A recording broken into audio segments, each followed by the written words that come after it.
In 'n luukse kafee staar 'n nederige jong kelnerin daagliks die minagting in die gesig van die ryk mense wat sy bedien.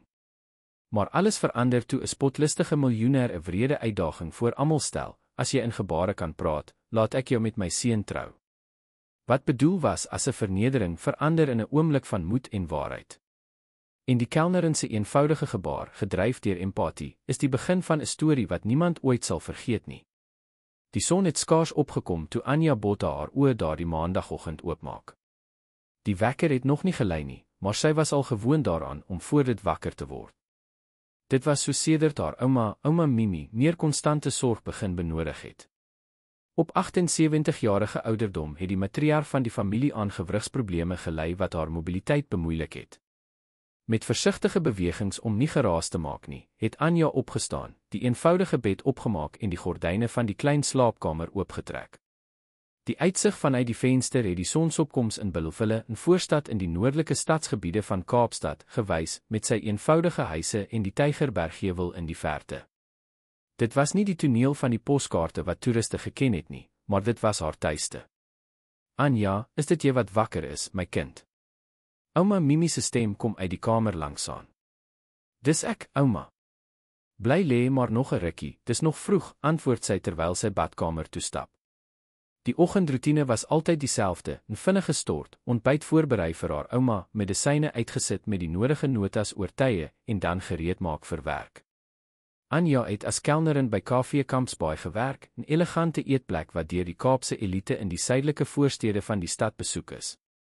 Die afstand tussen haar realiteit en die wat sy daagliks bedien het, is nie net gemeet aan die kilometers van openbare vervoer nie, maar ook aan die sosiale kloof wat Kaapstad gekenmerk het.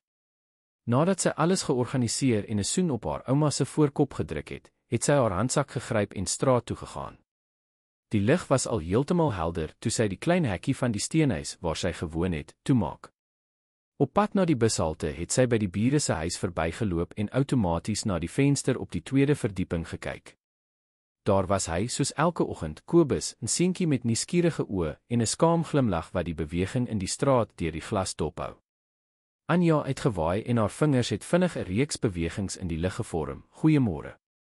Mooi son vandag." Die seun se gesig het opgehelder toe hy die boodskap in Suid-Afrikaanse gebaretaal, Sassel, sien, en hy het dadelik met sy klein handjies geantwoord. "Goeiemôre, Anja. Vandag wil ek buite speel." Daardie kommunikasie was 'n daaglikse ritueel tussen hulle, 'n klein oomblik van verbintenis voordat elkeen sy eie pad gegaan het. Anja werk toe, en Kobus na nog 'n dag van wag totdat sy ma, Marie, sou terugkom van haar werk as 'n dagwerker in huise in Constantia.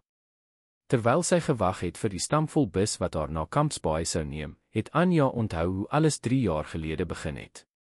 Kobus was net 7 jaar oud toe die gesin na die huis langsaan verhuis het. Destyds het sy die seun altyd alleen gesien, waar hy by die venster uitkyk, terwyl die ander kinders in die straat speel.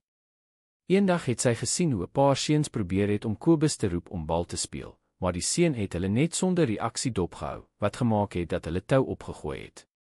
Dit was Marie wat die situasie aan Anja verduidelik het, na 'n toevallige ontmoeting by die buurt se bakkery. "Hy is so gebore doof.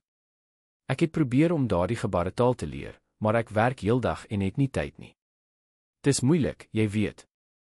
Hy gaan 2 keer 'n week na die spesiale skool, maar die res van die tyd bly hy by die huis by die buurvrou wat na hom kyk vir my." Daardie aand het iets in Anja ontwaak. Met slegs 'n matriekkwalifikasie en geen vooruitsigte op universiteit weens finansiële probleme nie, het sy nooit daaraan gedink om iets so spesifiek so Sassel te leer nie. Maar die beeld van die eensame seentjie by die venster wou nie uit haar kop gaan nie. Die volgende dag, na werk, het sy by die openbare biblioteek gestop en 'n basiese boek oor Suid-Afrikaanse gebaretaal geleen. In die weke daarna het sy elke vrye oomblik aan haar studies gewy. Sy het pauses by die werk, die busritte en selfs die vroeë oggendure benut wanneer sy nie kon slaap nie. Sy het gratis video's op die internet gekyk met haar ou selfoon en voor die badkamerspieël geoefen. 3 maande later het sy moed bymekaar geskraap om 'n eerste kommunikasie met Kobus te probeer. Sy was senuweeagtig, bang om iets verkeerd te doen en die seun te verwar. Sy het nader aan die venster gegaan, waar hy altyd was en, met nog onsekere bewegings, gebaar, "Hallo, my naam is Anja." Die skok en emosie op Kobus se gesig was elke uur se studie werd. Hy het onmiddellik begin teruggebaar, so vinnig dat Anja skaars kon byhou. Sy moes hom vra om stadiger te gaan en verduidelik dat sy nog besig was om te leer. Die glimlag wat sy in reaksie gekry het, was soos 'n sonstraal na dae van reën. Vanaf daardie dag is 'n onwaarskynlike vriendskap gebore wat die lewens van albei verander het. Anja het met nog meer toewyding aangehou studeer, tweedehandse boeke gekoop wanneer sy kon en daagliks met Kobus geoefen. Binne 'n paar maande kon sy reeds vloeiende gesprekke in Sasol voer. Binne 'n jaar het sy genoeg vlotheid verwerf om die seun met sy. Hy was besig om te sê dat hy 'n cappuccino en miskien iets soets wil eet. Hemelsnaam, Stefan. Moenie met daardie belaglike mimiek in die openbaar begin nie, het Charlotte hardop berispe, wat veroorsaak het dat klante by nabygeleë tafels in hul rigting gekyk het. Praat ordentlik of bestel niks. Die jong man se gesig het onmiddellik gebloos. Sy oë, voorheen nuuskierig, was nou op die tafel gefestig, en hy het oogkontak met sy ma of enige iemand anders vermy. Anja het 'n knop in haar maag gevoel toe sy die toneel aanskou. Dit was soos om 'n volwasse Kobus te sien wat verneder word vir iets buite sy beheer. As dit die prys was om 'n stem te gee aan iemand wat stilgemaak word, was sy bereid om dit te betaal. Met alle respek, mevrou, sê sy met fermheid, dit is nie 'n triek nie. En as meneer Stefan dit toelaat, sal ek met graagte demonstreer. Sy het na Stefan gekyk en sy goedkeuring gesoek. Hy het terselfdertyd verskrik en hoopvol gelyk, asof hy nie geweet het of dit 'n stryk of 'n unieke geleentheid was nie. Na 'n paar sekondes se huiwering het hy liggies geknik. En so, daar en dan in die elegante kafee Kampsbaai, onder die nuuskierige en dikwels spottende blikke van die klante, het Anja in Sasol begin gesels met Stefan van Wyk. Wat was dit met mevrou van Wyk, fluister Jaco, en kom nader om 'n paar koppies te gryp. Mevrou de Villiers is smoorkwaad, sy dink jy het te lank by die tafel geneem. Lang storie, antwoord Anja en plaas die espresso op die skinkbord. Haar seun is doof en ek ken Sasol. Sy het nie baie daarvan gehou om dit uit te vind nie. Jaco se oë het gerek.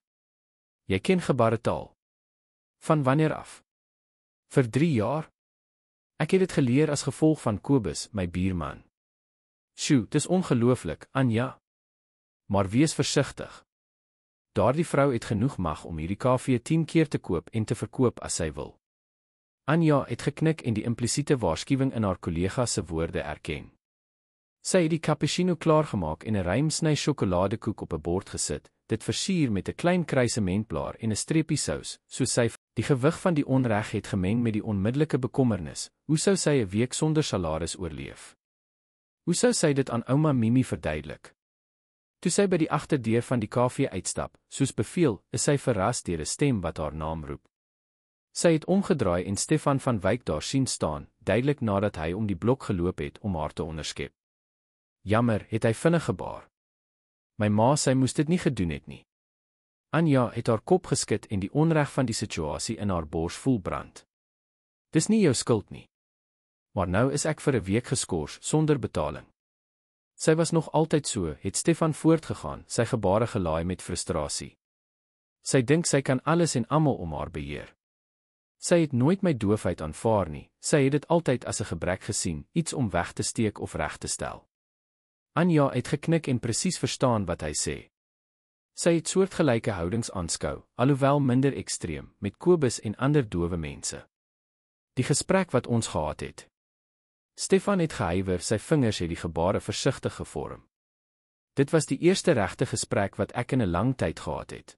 Maar hoe verduidelik jy dat jy geskort is omdat jy iets gedoen het wat jy as reg beskou het?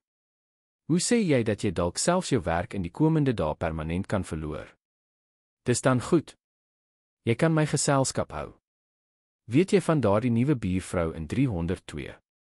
Sy het my kom vertel dat haar man betrokke is by die sekretarisse in skandaal. Anja het hierdie keer opregter geglimlag, dankbaar vir die afleiding. Sy het langs haar ouma op die verslete bank gaan sit en geluister na haar stories oor die lewe in die gebou, die drama van die sepie en die kinderstories van die buurt. Vir 'n paar uur het sy daarin geslaag om die bekommernisse oor die toekoms weg te stoot. Later, nadat sy 'n eenvoudige aandete voorberei het en seker gemaak het dat haar ouma al haar medisyne geneem het, het Anja haarself uiteindelik toegelaat om die realiteit van die situasie in die gesig te staar. Sy het op die bed in haar klein kamer gesit en haar spaarboks oopgemaak, 'n eenvoudige koekblik waar sy elke sent wat sy oor die jare gespaar het, geberre het. Dit was nie veel nie, maar miskien was dit genoeg om 'n week sonder salaris te deurstaan. Haar selfoon het gebrom wat 'n boodskap aangedui het. Vir 'n oomblik het sy gedink dit kon Stefan wees, maar dit was Jaco, die barista van die kafee. Anja, wat 'n mal dag. Mevrou de Villiers is smoorkwaad. Wat het regtig gebeur? Ons is almal geskok oor jou skorsing. Anja het gesig. Die nuus het reeds onder die werknemers versprei soos te wagte was. Sy het kortliks geantwoord en die situasie verduidelik sonder om in te veel detail te gaan. Sy wou nie kinderstories aanvuur nie, alhoewel die verontwaardiging van haar kollegas 'n klein troos kon wees. Sy was op die punt om die selfoon weg te sit toe dit weer gebrom het. Hierdie keer was dit 'n onbekende nommer. Die boodskap was eenvoudig 'n emoji van hande wat die gebaar vir 'n hallo in Sasel maak, gevolg deur: "Dis ek, Stefan.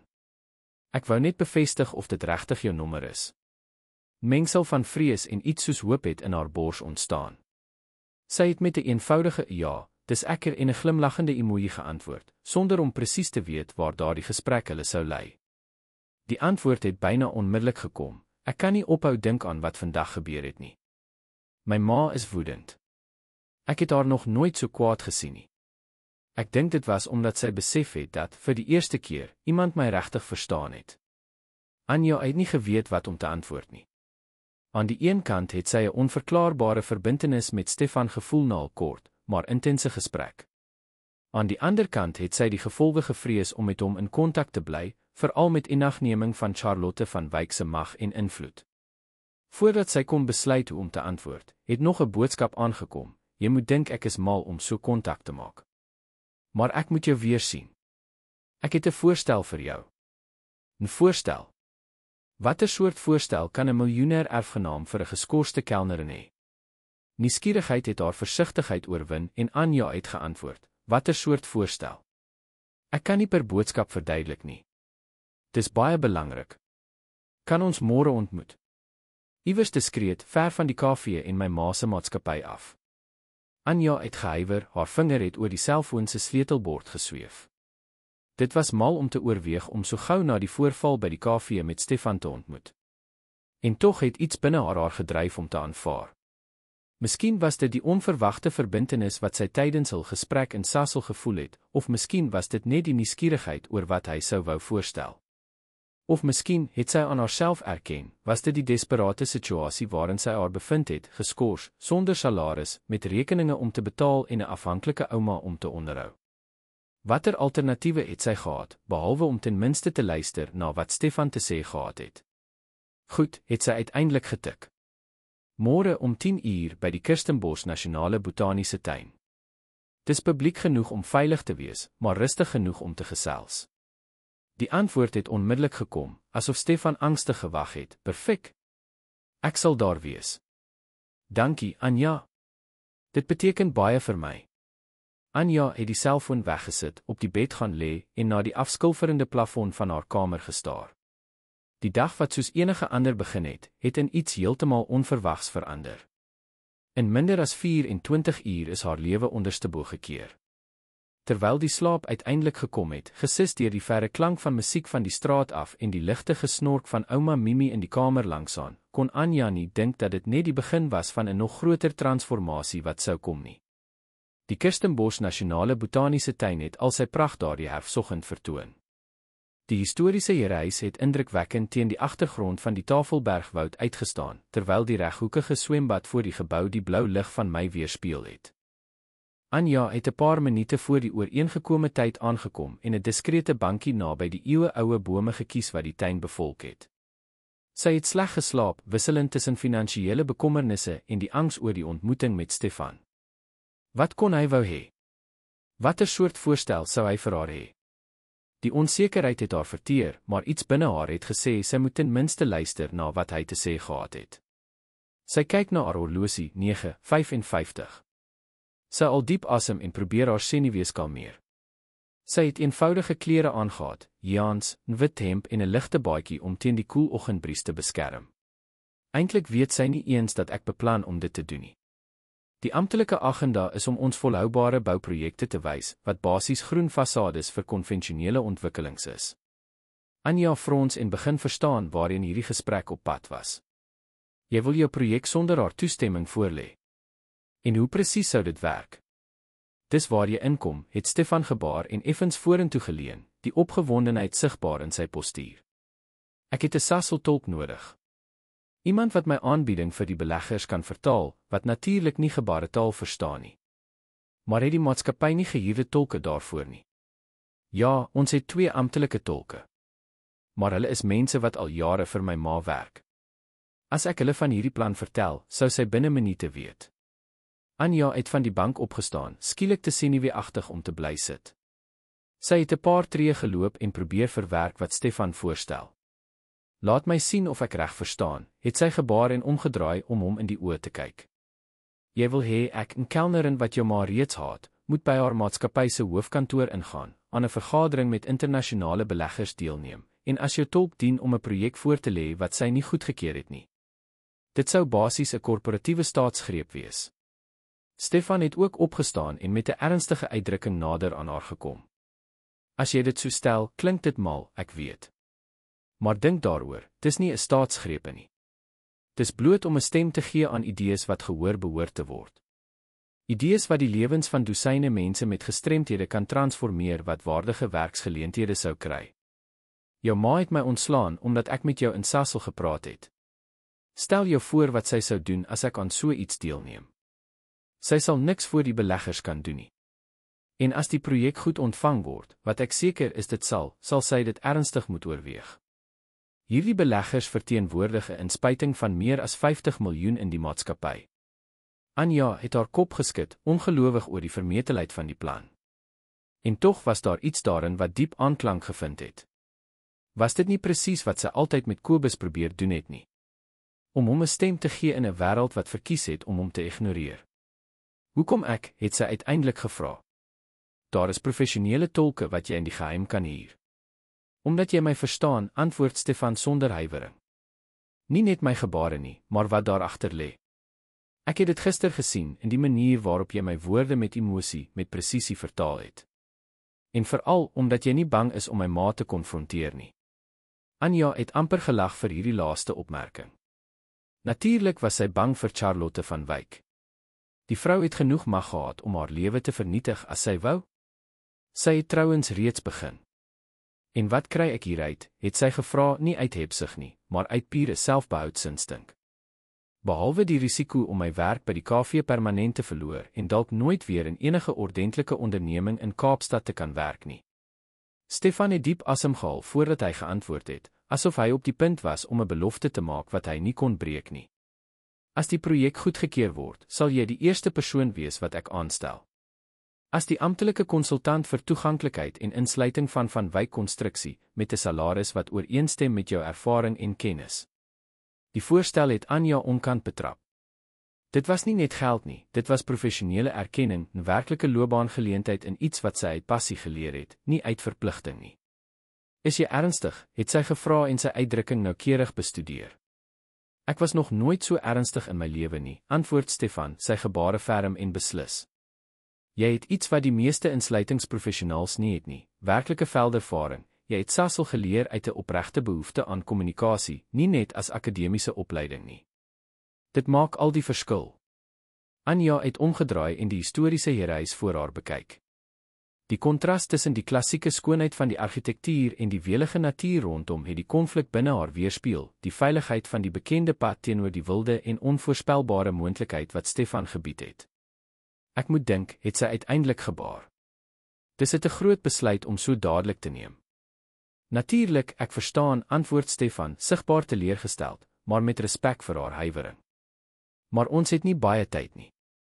Die vergadering is oor 3 weke, en ons sal die aanbieding verskeie kere moet oefen voor dan.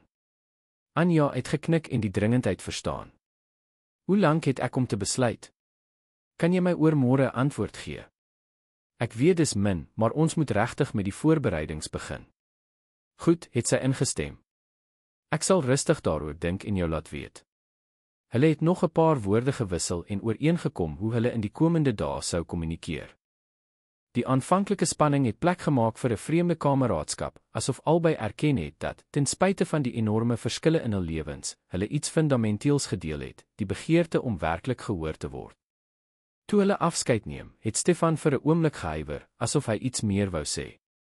Uiteindelik het hy gebaar, dankie dat jy dit oorweeg. Ongeag jou besluit om jou te ontmoet het reeds iets in my verander.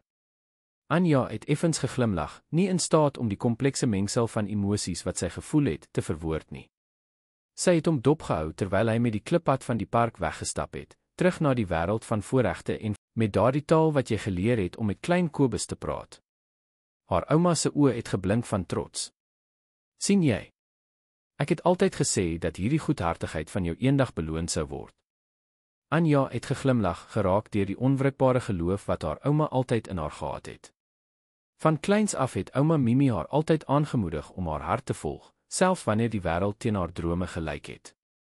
Ek het nog nie besluit of ek dit gaan aanvaar nie, het Anja gesê. Daar is 'n paar komplikasies. Watter komplikasies kan belangriker wees as om 'n gawe te gebruik wat God jou gegee het om ander te help, het die bejaarde vrou gevra met die eenvoudige wys. Die kamer is reeds voorberei. Dis in daardie gang af, derde deur regs. Anja het haar bedank en in die aangeduide rigting gestap. Die gang was versier met prente van bekende beginners en motiverende aanhalings in Engels. Die Corcovado-kamer was klein, maar elegant met 'n sentrale tafel, 6 stoele, 'n groot platskermtelevisie teen die muur en wye vensters met uitsig op die boomryke straat. Stefan was reeds daar en het 'n paar dokumente op die tafel georganiseer. Toe die deur oopgaan, het hy opgekyk en 'n glimlag het sy gesig verlig. Sy hande het onmiddellik in Sassel begin beweeg. Jy het gekom. Ek was 'n bietjie bekommerd dat jy van plan verander het. Ek het gesê ek sou kom, nie waar nie, antwoord Anja, ook in Sassel. As ek my woord gee, hou ek dit. Stefan het geknik en het opreg beïndruk gelyk met haar vasberadenheid. Eerstens wil ek jou presies wys wat die projek is. Hierdie projek is perfek in lyn met die waardes wat hulle in hul belegging soek. Anja het opgestaan en na die venster gestap, die beweging in die straat dopgehou terwyl sy alles verwerk het. Die plan het meriete gehad, maar het ook aansienlike risiko's ingehou. Vir Stefan in die ergste geval sou dit 'n skrobbering van sy ma wees. Vir haar kon dit meer beteken as die verlies van 'n werk, dit kon die vernietiging van enige moontlikheid van 'n loopbaan in die gasvryheidssektor in Kaapstad wees. Of dit sal werk of nie, sal ons eers op die oomblik weet, het sy uiteindelik gebaar en omgedraai om hom in die oë te kyk. Maar om die beste moontlike kans te gee, moet ons deeglik oefen. Elke skyfie, elke argument, elke moontlike antwoord op vrae van die beleggers. Stefan het breed geglimlag, duidelik verlig oor haar bereidwilligheid om voort te gaan. Presies wat ek gedink het. Ek het hierdie sy het nog nooit daaroor gedink nie, net soos sy selde gewonder het hoe dit was om lug in te asem. Ek dink dit is soos om 'n voorreg te hê wat jy nie eens besef jy het nie, het sy na 'n paar oomblikke se nadenke geantwoord. Ek het dit eers begin verstaan toe ek Kobus ontmoet het en besef het hoeveel struikelblokke hy daagliks in die gesig staar. Was dit wat jou gemotiveer het om Sassel te leer? Bewustheid van daardie voorreg? Anja het haar kop geskud. Nee, ten minste nie aanvanklik nie. Aan die begin was dit iets eenvoudiger en meer direk. Ek het 'n eensame seentjie gesien wat met niemand in die buurt kon kommunikeer nie. Ek het nie in terme van voorreg of sosiale geregtigheid gedink nie. Ek wou net hê hy moes 'n vriend hê. Stefan het geglimlag, 'n sagte glimlag wat sy oë verlig het. Dis die mooiste deel. Jy het dit nie uit ideologie of morele verpligting gedoen nie. Die belegger se belangstelling vang voordat sy kan ingryp. Hoe dink jy sal sy reageer as sy my sien, het Anja gevra en 'n bekommernis verwoord wat gegroei het soos die datum nader gekom het. Aanvanklik met skok, dan met woede, het Stefan eerlik geantwoord. Maar onthou, sy sal niks voor die beleggers kan doen sonder om uiters onprofessioneel te lyk nie. En sodra ons met die aanbieding begin, sal die kwaliteit van die inhoud vanself spreek. Die antwoord was logies, maar het Anja se angs nie heeltemal verminder nie. Charlotte van Wyk was 'n gedigte teenstander, en om haar te onderskat sou 'n fout wees. 2 dae voor die aanbieding het hulle 'n volledige algemene repetisie gehou. Elke skyfie, elke oorgang, elke argument is noukeurig hersien. Anja was reeds heeltemal vertroud met die inhoud, in staat om selfs die mees tegniese konsepte met vlotheid en presisie te vertaal. Ek dink ons is gereed, het Stefan aan die einde verklaar, sy oë blink van 'n mengsel van opgewondenheid en senuweeagtigheid. Jy is ongelooflik, weet jy? Beter as enige professionele tolk waarmee ek al gewerk het. Moenie oordryf nie, antwoord Anja, alhoewel sy 'n warmte in haar gesig gevoel het met die kompliment. Ek het net die materiaal goed bestudeer. Dis nie net dit nie, het Stefan, of sou sy uit plek lyk in 'n hoëvlak korporatiewe omgewing. Ek het 'n basiese swart rok, het sy geantwoord en besluit om eerlik te wees. Dink jy dit sal deeg? Die antwoord het vinnig gekom, perfek. Eenvoudig en professioneel is ideaal. Môre doen ons 'n laaste repetisie, okay? Rus goed. Verlig het Anja haar selfoon laat laai en gaan lê. Sy het haar oë toegemaak, maar slaap het lank geneem om te kom. Haar gedagtes was vol skyfies, grafieke, argumente en hipotetiese scenario's vir die vergadering. En deurdringend deur dit alles, die beeld van Stefan se oë wanneer hy oor sy projek gepraat het, blink van passie en hoop. Deur die monitors het hulle gekyk hoe Charlotte van Wyk die auditorium binnekom, vergesel deur 'n groep Europese sakelui, die beleggers. Selfs op 'n afstand en deur die skerm was die sakevrou se indrukwekkende teenwoordigheid onmiskenbaar. Lank, elegant, met grys hare perfek in 'n kort, moderne styl, het sy gesag en selfvertroue uitgestraal. Dis hulle, het Stefan gefluister, alhoewel dit nie nodig was nie, aangesien hulle alleen in die kamer was. Die ouer man is Karel van der Meer, president van die beleggingsfonds. Die vrou met die rooi hare is Sophie Dubois, direkteur van, maar het Stefan voortgegaan en na die volgende skyfie beweeg, wat 'n grafiek oor sosiale uitsluiting in die arbeidsmark getoon het, ware volhoubaarheid vereis 'n ewe ernstige verbintenis tot die sosiale pilaar van ESG. En dis waaroor ek vandag wil praat, hoe Van Wyk Konstruksie 'n leier in insluiting en toeganklikheid in die konstruksiesektor in Suid-Afrika kan word. Charlotte van Wyk het diskreet van haar sitplek opgestaan en na een van die sydeure begin stap, waarskynlik van plan om die aanbieding van agter die gordyne te onderbreek. In 20 jaar van belegging in maatskappye regoor die wêreld, het ek selde 'n projek gesien wat so goed gestruktureer en in lyn is met die waardes wat ons soek. Sophie Dubois, die direkteur van beleggingsanalise, het bygevoeg, ons fonds het 'n spesiale belangstelling in maatskappye wat werklik alle aspekte van ESG insluit, nie net die omgewingsaspek nie. Hierdie projek verteenwoordig presies die tipe inisiatief wat ons wil ondersteun. Stefan het met 'n knik bedank, sigbaar emosioneel oor die ontvangs. Langs hom het Anja 'n mengsel van verligting en trots gevoel. Hulle het dit reg gekry. Die aanbieding was 'n onbetwisbare sukses. Charlotte het die sitplekke strategies gerangskik sodat Stefan tussen haar en Karel sou sit en Anja aan die teenoorgestelde kant van die tafel, langs een van die tegniese konsultante. Toe Stefan die manoeuvre opmerk, het hy diskreet vir Anja gebaar, sy probeer jou isoleer. Wees op jou hoede. Anja het diskreet geknik en die strategie verstaan.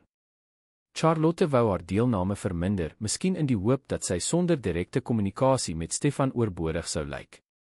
Die middagete het begin met ligte gesprekke oor Kaapstad, toerisme en die Europese ervaring in Suid-Afrika. Sy is woedend, maar sy het geen keuse nie. Die projek is goedgekeur en jy. Hy het 'n pouse geneem, sy intense blik op haar gefestig. Jy sal amptelik aangestel word as konsultant vir insluiting en toeganklikheid van Wyk Konstruksie. Anja het 'n golf van emosie so intens gevoel dat sy skaars kon antwoord. Dit was werklik. Dit het gewerk. Haar kennis van Sasol, geleer uit liefde vir 'n bierseun, het pas 'n deur oopgemaak wat sy nooit moontlik gedink het nie. Dankie dat jy in my geglo het sy uiteindelik gebaar, haar stem effens bewend van emosie. Nee, antwoord Stefan, sy gebare sag en presies. Dankie dat jy in die projek geglo het. Dat jy in my geglo het toe niemand anders geglo het nie. Aan die ander kant van die restaurant het Charlotte die interaksie tussen die twee dopgehou, haar gesig 'n masker van beheer wat skaars die innerlike storm verberg het. Binne 'n paar uur is haar hele wêreld onderstebo gekeer. Die seun wat sy altyd as onbevoeg behandel het pas die grootste belegging in die maatskappy se onlangse geskiedenis verseker. En 'n eenvoudige kelnerin, dieselfde een wat sy in die openbaar verneder het, sou nou deel wees van haar uitvoerende span. Die heelal het 'n eienaardige sin vir humor gehad, het sy bitterlik gedink. Na die suksesvolle aanbieding en die ooreenkoms met die Europese beleggers het alles baie vinnig gebeur. Stefan het sy belofte nagekom, die dag na die vergadering het Anja 'n formele aanbod van aanstelling as konsultant vir insluiting en toeganklikheid ontvang, met 'n salaris wat haar vir 'n oomblik sprakeloos gelaat het. Dit was meer as wat sy in 'n hele jaar by KV Kampsbaai verdien het. Die eerste weke was uitdagend. Ten spyte van Stefan se onvoorwaardelike ondersteuning, het sy soos 'n indringer in die korporatiewe omgewing gevoel. Die nuuskierige, soms agterdogtige blikke van die ander werknemers het haar in die gange gevolg. Almal het geweet sy was die kelnerin wat op een of ander manier 'n plek in die uitvoerende span verower het. Die gerugte oor hoe dit gebeur het gewissel van absurd tot kwaadwillig. Charlotte van Wyk het dinge nie makliker gemaak nie. Alhoewel sy gedwing is om Anja se aanstelling as deel van die ooreenkoms met die beleggers te aanvaar, het sy haar misnoë op subtiele maniere duidelik gemaak, deur haar uit belangrike vergaderings uit te sluit, haar voorstelle in die openbaar te bevraagteken en haar kleiner take toe te wys wat nie met haar funksie ooreengestem het nie. Maar Anja was veerkragtig. Jare se bediening van veelhuisende Botta het Karel hartlik gegroet en sy hand na albei uitgesteek. Wat 'n plesier om julle weer te sien. Ek sien daarna uit om die resultate van julle werk te sien. Die plesier is ons sin, meneer van der Meer, het Stefan geantwoord, met Anja wat vertaal het. Ek glo u sal tevrede wees met wat ons voorberei het. Almal het hul plekke by die tafel ingeneem. Stefan en Anja het langs mekaar gesit, naby Charlotte en Karel. Die dinamika tussen ma en seun was steeds sigbaar gespanne, maar albei het 'n onberispelike professionalisme in die openbaar gehandhaaf, veral in die teenwoordigheid van die beleggers. Charlotte het die vergadering met 'n kort inleiding begin en die historiese verbintenis van Wyk konstruksie tot innovasie en sosiale verantwoordelikheid beklemtoon. Vir iemand wat nie die konteks geken het nie, sou dit lyk asof projek Brabou altyd 'n integrale deel van die maatskappy se visie was, nie 'n inisiatief wat sy teesinnig aanvaar het nadat sy feitelik deur die beleggers gedwing is nie. En nou, het Charlotte afgesluit, gee ek die woord oor aan die direkteur van projek Brabou. Die derde fase van die projek, wat ons in die volgende kwartaal sal begin, sal die manier waarop ons eiendomsontwikkelingsbedink transformeer, deur toeganklikheid en universele ontwerp van die begin af in te sluit, nie as latere byvoeging nie. Toe hy die aanbieding voltooi het, was daar 'n oomblik van stilte gevolg deur 'n spontane applous, iets seldsaam in korporatiewe vergaderings. Karel was die eerste om te praat. Buitengewoon, meneer van Wyk. In net 6 maande het u nie net die fisiese omgewing van hierdie maatskappy getransformeer nie, maar ook begin om sy kultuur op 'n diepgaande manier te verander. Ek is beïndruk. Ons fonds oorweeg dit om die belegging uit te brei om die derde fase van die projek te versnel. Dit sou buitengewoon wees, het Stefan geantwoord, met Anja wat vertaal het. Die derde fase is moontlik die mees impakvolle, die ontwikkeling van eiendomsontwikkelings met universele toeganklikheid wat van die begin van die projek af geïntegreer is. Dis presies hoekom ons wil ondersteun, het Karel saamgestem. Maar ek het 'n vraag vir julle, 'n meer persoonlike vraag, as ek mag. Stefan en Anja het nuuskierige blikke uitgeruil en geknik. Hoe was dit om saam met Charlotte te werk na alles wat gebeur het? Die indruk, en miskien uiteindelik van duisende. Hy het vir 'n oomblik gehuiwer, asof hy sy volgende woorde versigtig oorweeg, en toe voortgegaan. Weet jy wat my die meeste van jou beïndruk, Anja? Dis nie net jou vlotheid in Sasol, of jou vermoë om by hierdie nuwe korporatiewe wêreld aan te pas nie. Dis hoe jy nooit die oorspronklike doel van dit alles uit die oog verloor het nie, die opregte menslike verbintenis. Anja het haar gesig voel warm word met die opregte kompliment. Ek doen net wat ek glo reg is. En dis presies wat al die verskil maak, het Stefan geantwoord, sy oë wat 'n bewondering oordra wat verder as die professionele gegaan het. Op daardie oomblik het iets stil, maar betekenisvol tussen hulle gebeur, 'n wederwysige erkenning dat hul vennootskap ontwikkel het tot iets dieper as 'n eenvoudige professionele samewerking. Hulle het nog nie woorde gehad om presies te definieer wat dit was nie, maar albei het die potensiaal daarvan gevoel. Anja se telefoon het gebrom en die oomblik onderbreek. Dit was 'n boodskap van Kobe. Ons het belangrike kontrakte in onderhandeling met die openbare sektor. Stefan het geknik. Ten spyte van al die transformasies het sommige dinge nooit verander nie. Sy ma het altyd strategies gedink, altyd die volgende skuif bereken. Ons sal al 3 op die verhoog wees, het Charlotte voortgegaan en diskreet die diamantborspeld op haar onberispelike baadjie reggetrek. Ek ontvang die prys, maak 'n kort inleiding en gee die woord aan jou, Stefan. Anja vertaal soos altyd. Dit was opmerklik hoe Charlotte nou na Anja by haar naam verwys het, nie meer as die tolker of, in die eerste maande, die kelnerinne nie. En klein, maar min mense weet, het Stefan voortgegaan, maar ons vennootskap het op die mees onwaarskynlike manier begin, in 'n kafee, waar Anja, destyds 'n kelnerin, die enigste persoon was wat die moeite gedoen het om werklik met my in Sasol te kommunikeer. Terwyl almal om my, insluitend my eie ma, my as onsigbaar of onbevoeg behandel het, het sy verby my doofheid gekyk en my stem erken, al is dit deur my hande uitgedruk. Die onthulling het opskudding in die gehoor veroorsaak. Joernaliste het vorentoe in hul stoele geleun, duidelik geïnteresseerd in hierdie wending in die reeds bekende storie van die projek. Charlotte van Wyk het sigbaar verstyf, maar haar professionele houding behou, bewus van die tientalle kameras wat op die verhoog gerig was. Projek Brabou is gebore uit 'n diep oortuiging, jy is nou beroemd. Anja het gelag en die seun omhels wat, sonder om te weet, die koers van haar lewe heeltemal verander het.